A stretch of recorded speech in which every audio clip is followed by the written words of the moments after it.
বাবা বেঁচে থাকতে যদি তার মূল্য না বোঝো, কবরের সামনে দাঁড়িয়ে কাঁদলেও লাভ হবে না।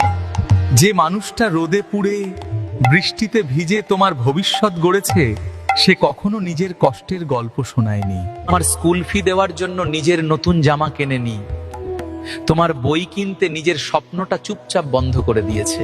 তুমি যখন ছোট ছিলে হয়তো বুঝতে না কেন বাবা এত কড়া, কেন এত নিয়ম, কেন এত বকাঝকা করে।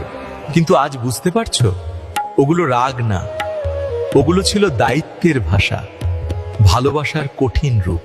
আজ তুমি বড় হয়েছো, হয়তো নিজের টাকা আছে, নিজের পরিচয় আছে, সমাজে সম্মান আছে। তো একটা প্রশ্ন, শেষ কবে বাবার পাশে বসে 2 মিনিট মন খুলে কথা বলেছো? শেষ কবে বলেছো, বাবা তোমার কষ্ট আমি বুঝি? শেষ কবে জিজ্ঞেস করেছো, বাবা তুমি কেমন আছো? জানো বাবারা খুব কম কাঁদে, কিন্তু ভিতরে ভিতরে অনেক কিছু চেপে রাখে, কারণ তারা জানে পরিবারের স্তম্ভ ভেঙে পড়লে পুরো ঘরটা কেঁপে উঠবে।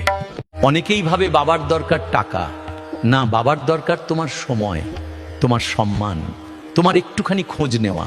একদিন যখন বাবা চুপচাপ হয়ে যাবে, বুঝে নিও তিনি ক্লান্ত, শরীর না, মনের ক্লান্তি। যেদিন বাবা থাকবে না, সেদিন পৃথিবী একই থাকবে, মানুষ একই থাকবে, তোমার সাফল্যও থাকবে, কিন্তু মাথার ওপর যে অদৃশ্য ছাতা ছিল সেটা আর থাকবে না।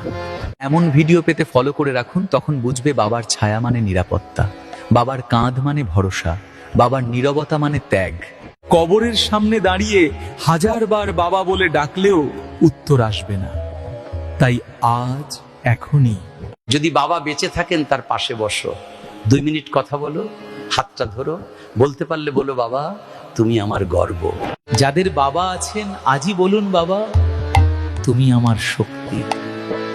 আর যদি বাবা না থাকেন, কমেন্টে লিখুন, মিস ইউ বাবা।